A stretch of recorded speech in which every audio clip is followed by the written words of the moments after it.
Hello. Yay. Hi, everybody. Thank you so much for being here and welcome to our weekly Facebook Live. You know, I am enchanted that you take this time to be here, not just with me, but with yourself. This is a moment for you to connect with your true self, with your inner self, with your inner wisdom, with the voice inside you that knows the truth. So let's start with our breathing and thinking about that part of you that knows the truth, the part of you that is not distracted by anybody else's opinion, that is not thrown off course by circumstance, but rather is like a truth-seeking missile for you. A little laser heat beam that leads you forward when you are tuned in and aligned with it. So let your belly go really poochy soft. Drop your shoulders down and back, soften your gaze, your eyes, your jaws, soften your inner ear, soften your inner voice. And see if you can't find that voice of truth inside you as we inhale, 2, 3, 4, hold, 2, 3, 4, 5, 6, 7, exhale, 2, 3, 4, 5, 6, 7, 8, inhale, 2, 3, 4, hold, 2, 3, 4, 5, 6, 7, exhale, 2, 3, 4, 5, 6, 7, 8, inhale, 2, 3, 4, hold, 2, 3, 4, 5, 6, 7, exhale, 2, 3, 4, 5, 6, 7, 8. Oh, doesn't that feel lovely? Did you get it? Did you see the little candle inside of you, the little light that says, I am me, and it's okay. I'm on the right path. I know the right people. I'm doing the right thing. I can trust myself, and I can trust the process of life as it unfolds. Your job here is to participate in life in whatever way you can, and to celebrate your participation in life. I want to thank you all very much for being here. As you can see, again, I am not at my normal office. I am in Connecticut at my sister's house. So please forgive the bedding in the background. I don't love to show up if I have a bed or a mirror are my choices here. So I figure the light is more distracting than the pillows. Julie says, yes, I see it and I feel it. Good, good, good. Good morning, everybody.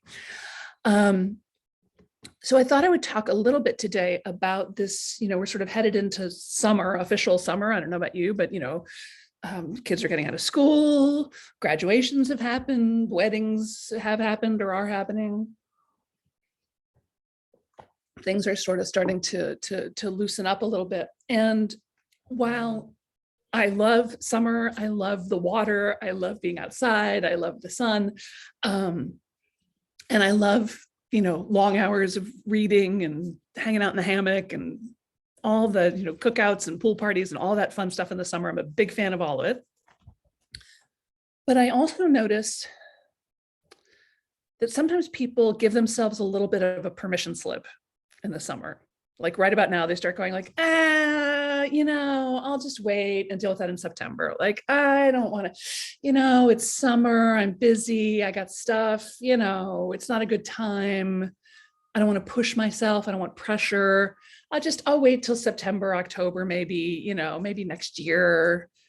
And I just want to say, don't do that. I mean, well, let's talk about some of the options here. Not necessarily don't do it, but consider it before you do it.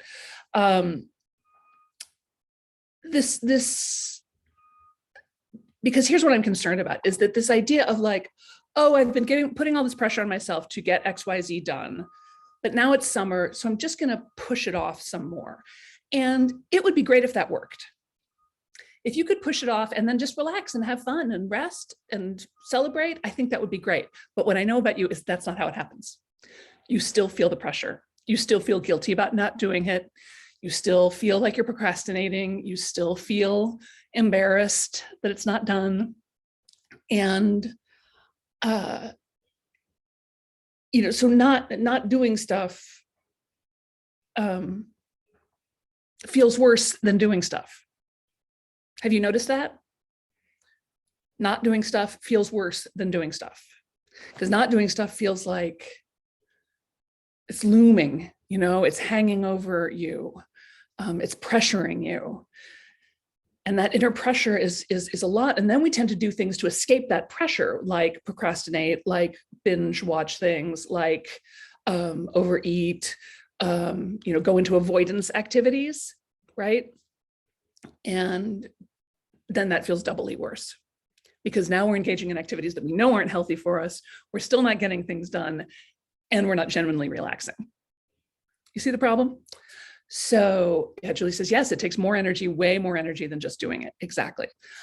So what I encourage you to, and ignoring it makes it grow, right? Ignoring it increases the anxiety around not doing it. I cannot tell you how many times in my house we have the conversation where either Luke says or I say, oh my gosh, I've been putting off making that phone call for so long, and I was putting so much pressure on myself about it. And then I finally did it, and it was totally no big deal. I've been putting pressure on myself to send this email or clear out that drawer or, do this or do that project. And once I finally did it, it was totally no big deal. Right. Because while it's still just looming in your head, it grows, it gets shadowy and it gets prickly and it grows horns and it says mean things to you. Like it grows in bulk. But when you just do it, you kind of pop the balloon and you're like, oh, that wasn't that bad.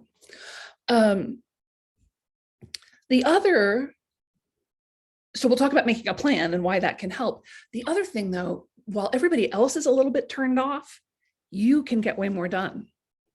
When I was working full-time as an actor, I always used summer to, go to lunch with people, send emails, send cards, connect with people, have longer conversations, really build my relationships. And it was sort of a thing that I don't know if it still is, that like August was dead in the industry. Like there was no auditions, there was nothing happening. Like you might as well leave town in August because there was nothing going on in Los Angeles. And my experience was that was not true. I would book way more in August and in December, like right around Christmas. I would book a lot. And I think it was partly because everybody else had sort of checked out, right? But I was still there. I was present and I was working. And other people have a little bit more free time, right? So it's easier to connect with people if you're looking for an agent or you're looking for representation or you want to, grow your professional network or whatever. People have a minute, you can say, let's have breakfast on Friday. And people are sort of into that. So you can kind of take advantage of the fact that everybody else is like off to the south of France for 3 months, but you're still there working, and a lot of other people are too. Hi, Lucy, great to see you. So one is just resist the temptation to just turn off because it's not helping, right? It's not helping. The second thing is remembering that structure is freedom. Structure is freedom. Those of you who improvise know that games can really help a scene go. Those of you who are composers know that once you know the structure of what it is you're composing, it's a lot easier to write the thing. Poets know, once I know whether, what the structure of the poem is, it's easier to write it. Cooks know that once you know what the structure is, are you making, what it is are you doing, it's a lot easier to cook. So structure is freedom, and having a plan is relaxing, right? That feeling of, oh, I need to get that, but I don't know when, and it's growing and the horns and the prickly, right? When you make a plan and you say, oh, I'm going to reach out to that person on Friday, I'm going to spend 15 minutes a day working on this project or that project, or I'm going to work on my book for this many hours a day. Then then you can move on. You can do your 15 minutes and you'd be like, okay, I'm done. I did my 15 minutes. Now I can move on with my life. I don't need to think about it again today. And the beautiful thing is that you do think about it, like it sort of keeps percolating there. So then when you sit down to do the next 15 minutes the next day, like you have more ideas, it's more present and alive for you. You've made progress on it, as opposed to that shoving it off into the corner thing, which makes no progress on it, right? So having a plan is relaxing. You can even think about this in your friendships, that there have been times that I'm like, oh, I really want to call so-and-so. Oh, I can't believe I haven't called so-and-so. I really want to talk to, Robin. I can't believe I haven't called Robin. Oh my gosh, Robin, where's, I feel bad that we haven't connected in so long. But if I make a plan to text her today, well, then I can relax. I can stop thinking about it. And even just having a plan, we know that making a plan releases critical endorphins in your brain. You will feel better just once you make a plan. Then you have to work again to actually execute the plan. That requires another burst of energy. And it's why they say, if you've got something on your list that is going to take less than 3 minutes to execute, just do it right then. Just do it right that minute. So text Robin right now, text, do this right now, make a list right now, write it down right now. Because the doing of it feels even better than the making a plan to do it. The dopamine hit after executing the plan is unbeatable. It's true. You do feel good, right? Robin says, I always feel better when I've gotten my work done earlier in the day. I then get so much done. Right, exactly. We have this tendency to do everything for everybody else first. And then we're like, oh, I'll get to my stuff later. But then later comes and we're already exhausted and tired and frazzled, and there's not as much time as we thought there was going to be. I really want to urge you all over and over and over again, do your work first. That which is most important to you, do it first before you even get out of bed even. If you want to cultivate a deeper spirituality practice, do that prayer while you're still laying in bed, that breathing work, that meditation work. You want to improve your physical well-being, do that physical workout, that stretching, that dancing, that whatever it is, first thing, 15 minutes, first thing. You want to write, do the writing first thing before you've even brushed your teeth. And the whole day rolls out so much better, I can't even tell you. And it's amazing how much you can get done in 15 minutes a day, every single day, before you check your email. Before you check your email. Before you check your email. Because you know how it is. You check your email and all of a sudden it's 3 PM and nothing has happened. It takes a lot to resist the call of that email and that social media channels, but you can do it. If anybody can do it, you can do it. Julie says, did all those things this morning before I got up. Wonderful. Lori says, I often write before I get out of bed. Excellent, excellent, excellent. Yeah, once you stop thinking that it's got to be all special, that you need to be dressed or sit at a desk or, light a candle or do something special, it gets a lot easier. Right? Just take the pressure off yourself. Do it the way that works for you. So 1, resist the temptation to turn off for the summer because it doesn't really help. It makes you just more stressed out. Remember that structure is freedom. Give yourself a plan. Schedule those 15 minutes every single day for yourself. And my third suggestion is for you to pay yourself, for you to invest in yourself. Because investments in other things sometimes pay off, sometimes don't. But investments in yourself always pay off. In fact, they start paying off immediately the minute you do it, right? The minute I invest in a course and I'm like, oh, I'm worth it. I'm excited about that. I'm taking this knowledge, this time, this thing for me. This is something for me. It's a beautiful blessing to your self-esteem, right? And I'm saying this because I have courses that I want you to enroll in. And if you don't enroll in my courses, that's fine, but enroll in something. Give yourself the structure, give yourself the benefit of a mentor who has done what it is you want to do, right? This should be your criteria in deciding whether or not to work with someone. Have they done the thing that you want to do? Have they published a book? Have they offered online courses? Have they, walked a health journey? Have they, what is it they've done that you want to emulate? Because as much as people may have expertise in areas that they've studied, what's most valuable is lived experience, right? So when you have the lived experience of taking a business from 0 to 6 figures, when you have the lived experience of speaking in front of thousands of people, all of which I've totally done, then you have a whole nother level and layer of things to teach, right? Joanna says, there are many people who have done what I want to do, but not in the way I want to do it. This is so important, Joanna. I'm so glad you said this. And it's one of the things that I think differentiates my work from a lot of other people's work. And it makes my stuff a lot harder to sell, by the way. I've sort of made things difficult for myself, because when I offer a class like the Get It Done Lab, which starts soon, or the Get Your Book Done class, which is starting also soon, it's not like I've got an amazing 10-step plan, and if you just follow my steps, then you will get the result that you want, which is how most people do it, right? They're like, here's how I built my business, so I'm going to teach you how to do that. And it's not that that's not valuable, but so often you get to the end and you're like, well, that's not the business I wanted to build. I didn't really want to do it that way. I want to do it my way. So my courses, I don't have a 10-step plan for you to execute. But I have some amazing ways for you to figure out what your plan is, so that you can be doing what you want to do in the way you want to do it, and then get the result that you really want to get, the result that's really important to you. And you know that when you are doing what you want in the way you want, it's really easy to get things done, because you're accessing all your own energy, all your own inspiration. You are your own authority. You are your own authority. Because most things that people think of are rules aren't really rules. So what I do is not tell you the rules. I give you the X-ray vision so that you can see through the rules and make your own decisions about what's really important to you. So you can be conscious of what rules you're breaking, what rules you were born to break, and which ones you really want to follow because they make sense to you. Right? This is what comes from 20 years of working with highly creative people.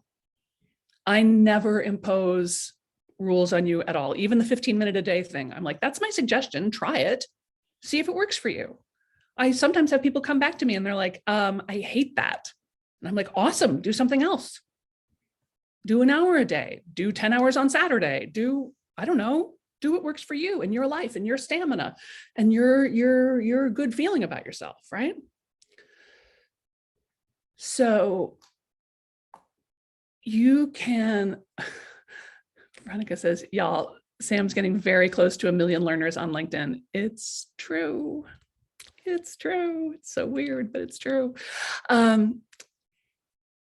Lori says, this is why you're so important in my life. Yes, empowering you, to do things your way, right? Y'all are so good about doing everything for everybody else. Let's do your thing your way, right? So what I want you, so I've got a couple of things I want to invite you into. This Saturday, day after tomorrow, we've got a free training called 3.5, hold on, I wrote this down because I can't always remember things. 3.5 steps to book writing success. And it's just things I've learned about writing my own bestsellers, not to mention a musical, a couple other self-published books, and helping and working with a ton of writers over the years. So even if you're like, I don't know if I want to write a book, you should definitely sign up, because there's things in this that apply to writing a book that also apply to other things. Like I said, it's not so much about, oh, here's the steps. It's about giving you the X-ray vision. Once you understand the X-ray vision of why a book works, what's the easy way to create a book, not easy in without effort, but easy in it's without a lot of internal mental debate. Easy in the sense that you're creating the book that you really want to share with the world. Then you can apply it to all kinds of things, right? You can apply it to speaking. You can apply it to growing a business. You can apply it to communicating with your family and friends. You can apply it to your work. You can apply it to whatever you need to apply it to. Abdul says, I took your 15-minute advice and it worked, and was amazed at the ideas that came to mind in writing my book. However, will enroll to get more expert insight from you. Grateful without measure. Oh, thank you, Abdul. That's very kind of you. There will be a replay, Joanna, no worries. You'll absolutely get a replay. So sign up for that this Saturday, 3.5 steps to book writing success. That's free. It's a free training. And it's leading into my Get Your Book Done course this summer. This is a class I've never offered before. It started because in the fall, last fall, I had a couple of my sort of CEO friends. You know how it is when somebody asks you the same question, 3 people ask you the same question in 2 days? That's what happened. I had all these people come up to me like, hey, Sam, I've been wanting to write a book and I think you'd be an amazing book mentor. And have you thought about doing that? And I was like, and the first time I was like, not really. And the second time I was like, oh, maybe. And by the third time I was like, apparently I'm offering this course. So it was just very exclusive. You guys didn't hear about it. There was no sales, there was no web page, there was nothing. I just called up people I thought might be interested and enrolled them. And we've had an amazing time. And they've made some incredible progress on their books. So I wanted to take what I've learned from working with these higher end clients and make it sort of more publicly available to a larger group. So if you've ever thought about writing or publishing a book, you want to take a look at Get Your Book Done. There is also Get It Done Lab, starts in a little bit of time. And if you're feeling like, oh, I don't really want to write a book. I've got stuff I need to get done. I've got a project I need to get done. I've got something in my head that I want to get out into the world, then Get It Done Lab is for you. It's, again, it's 15 minutes a day. That's your commitment. It's a 90-day productivity sprint. You work 15 minutes a day, you get a little daily email to inspire you. And then we meet twice a month. And I give you worksheets and you get to interact with each other. It's a really beautiful group. This is the 3rd time we've offered Get It Done Lab. And we have a lot of people who've done all 3 sessions, which tells me that it's working. It's working for people. And you can do both. You can sign up for both Get It Done Lab and Get Your Book Done and get a little bit of a discount. I think there's a bundled link that Veronica can put in the chat. So you get a discount if you want to enroll in both. Some of you may remember last year we did summer camp where Veronica and Hannah each offered a class and you could take one or both of them. This summer, I'm doing it. So you can take Get It Done Lab, you can take Get Your Book Done, or you can take both. Let's see.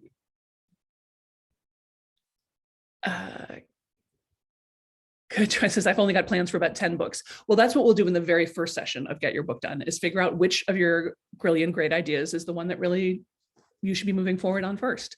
I've got some great methodology, again, for you to make that decision for yourself and get some real clarity and commitment around it. Same thing in Get It Done Lab. The first thing we do in Get It Done Lab is figure out which of your 130 great ideas you're going to be moving forward in, because that's the clarity. It's the number one thing people ask me for. When I say like, what are you missing? Or what's your question? People are like, I think I want clarity. I just wish I had clarity. I just need clarity and a roadmap. And I'm like, that I can give you. Clarity and a roadmap. And by roadmap, I mean a container, right? In which you can be supported. You can be encouraged. Even in the middle where you start to lose enthusiasm, right? We call that the groan zone, right? It really helps to have invested money in a program where you're like, okay, I want to give up, but I kind of can't because I've paid all this money. Both these courses are very modestly priced, by the way. And there's payment plans for everything.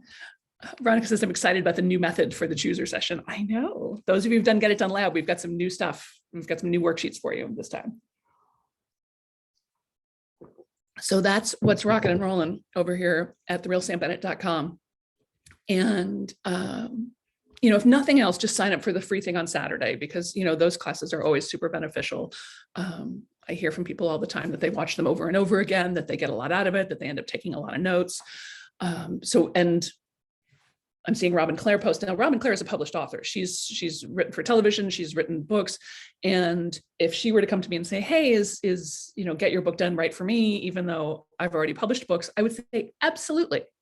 Absolutely. If you're feeling stalled, like, oh, I've written 3 books, but I'm sort of stalled out on the 4th one, or I can't decide which my 4th one should be, then this would be a great opportunity to get some support and really move forward with some clarity and intention. I got an email from somebody else who was another guy who was like, look, I'm already a published author. I've written for Vanity Fair. I've written for the New Yorker, but I'm overdue on a deadline for a book for, and he named one of the big publishers. He's like, is this right for me? And I'm like, I get it. You don't want to sign up for something and then be on the bunny slope, right? But I think the way I've structured this, it's going to be good both for people who are experienced authors and for people who are on the bunny slope, who are just barely starting out, who are just barely like, maybe I want to write a book. I'm not sure.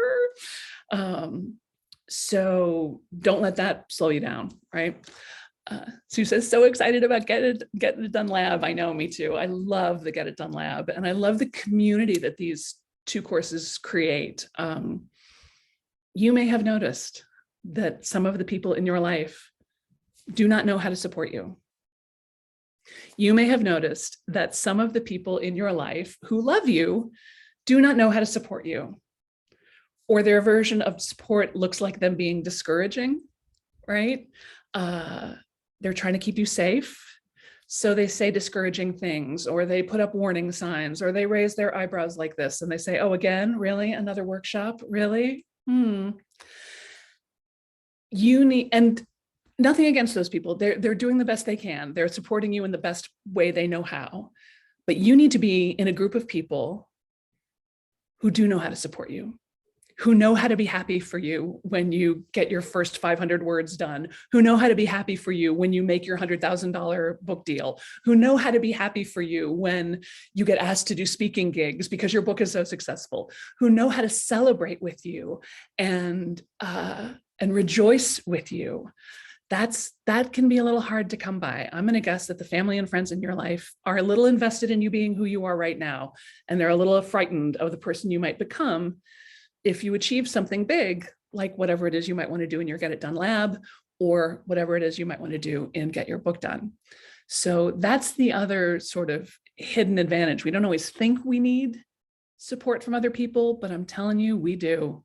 We do. We need people who understand what we're up to, right? Who get it, who get how hard it is, and who will let us cry on their shoulders when you get discouraged or upset or have a setback. We all have them. There's a lot of really beautiful conversations that happen on the Facebook page, and then also in the live interactions in the courses with, when people say like, I don't know, I feel like I want to give up. I'm not sure. I can't decide. I was doing so well and now I'm not. And to have a community that will embrace you and say, sweetheart, yes, we get it. You're okay. You're doing great. Take a rest, drink some water, one step at a time, and who will also, again, like I said, celebrate with you. Yeah, okay, well, ain't that the truth, right? Who says, or yes, I've noticed that, or they just nod and don't say much, right? Because they don't know what to say. They don't have any experience. You got to remember, most people don't wake up with the desire to create something new in the world. That's for highly productive people. That's for highly creative people. Most people just barely skate through the day and then are perfectly happy just to watch TV. Nothing against TV, big fan of TV, but you guys have more to offer, and no one told you how to do it. There's no how to, there's no corner office, there's no quarterly review on how your novel is going. So, and it's harder than you think to create it for yourself. And maybe some of you think you should be able to do it by yourself, but no, you can't. I can't. I have mentors and teachers. I enroll in courses. Veronica has mentors and teachers. She enrolls in courses, and you all need more help than you're getting. So I don't care if you work with me or not. I'm completely not invested in that, but I do want you working with someone, right? Like I said, find that mentor who's done what you want to do, that you love and respect, and that you feel loves and respects you, and then pay them whatever they want because they're worth it, right? And you're worth it. Your ideas are worth it. The love you have to share with the world is worth it. Your life is worth it. And life is fleeting. It's so short. The days are long, but life is short. I want to thank you all so much for being here. Julie says, oh, Sam, you're making me cry again. Well, that's because it's truth, right? The truth is relaxing. The truth is releasing. So please join me for Saturday, like I said, for my 3.5 tips for book writing success, which kind of apply to kind of everything. And if you're feeling a pull to Get It Done Lab, if you're feeling a pull to get your book done, please enroll. There's still discounts available. So the sooner you enroll, the less you will pay. You can enroll right up until the start date. It's just going to cost you more. And of course, our satisfaction guaranteed or your tuition cheerfully refunded plan always applies. So if you enroll and then find it's not right for you, then you'll cancel and it's no problem, no harm, no foul. So let me just see if there's any questions. Good, Veronica's put the links up there, and Nora says it's 3 a.m. and almost winter here. I'm having a bit of insomnia. When one is in the wrong time zone, how does one find community? We've got, I get it, it's a little hard when the time displacement is off, but we do have a Facebook page, a private Facebook page for Get It Done Lab. And it's wonderful I realize Facebook is not perfect. I know people don't love Facebook. I don't love it either, but we've tried some other solutions and they just haven't worked very well. So Facebook is the best thing we got right now. And it is beautiful to see those conversations happening there. So even though it can be asynchronous, doesn't always happen in real time, you can get a lot of support that way. And otherwise, I try and schedule things at different times of the day so that people all over the world can participate. And sometimes people get up at 3 a.m. to watch. I've had that happen quite a bit. Sometimes that's just a sacrifice you have to make when you're trying to learn things in a different time zone. So I hope that helps. Veronica says there are a ton of people in the Pacific time zone who watch the replays exclusively due to scheduling. Right, exactly. And then finding, you can find community just from hearing what other people have to say, right? Just from being witnessed. Yeah, it's a work in progress. Exactly. June says, can't imagine anyone wanting their money back. It hardly ever happens, June, but you got to be prepared just in case. All right, everybody. Thank you so much for being here with me. Let's do one more breath to close out this circle. Again, tuning into that light and truth within, and being honest with yourself. Do you need more structure this summer? Do you need some support and a plan? Do you need a mentor and a teacher to help guide you? Do you need a community of people cheering you on? What would that be worth to you? To show up at a Labor Day barbecue saying, oh yeah, hair toss. I totally finished that project. Oh yeah, I'm well on my way with my book. Thanks for asking. Could be exciting. So let's inhale, 2, 3, 4, hold, 2, 3, 4, 5, 6, 7. Exhale, 2, 3, 4, 5, 6, 7, 8. Thanks, everybody. Thanks for doing this with me. See you Saturday.